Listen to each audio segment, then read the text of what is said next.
ECU na mataas ang rev limit. Replacement lang siya. So sariling discovery. Sumugol ako sa isa sa mga replacement na ECU dun sa Shopee. Testing natin.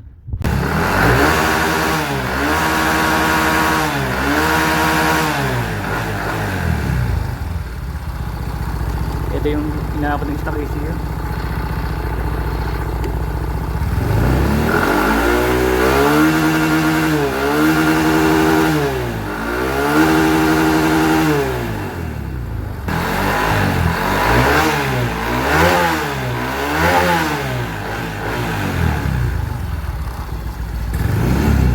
Ito yung reading ng RPM niya. So times 2 natin kung hanggang saan naabot.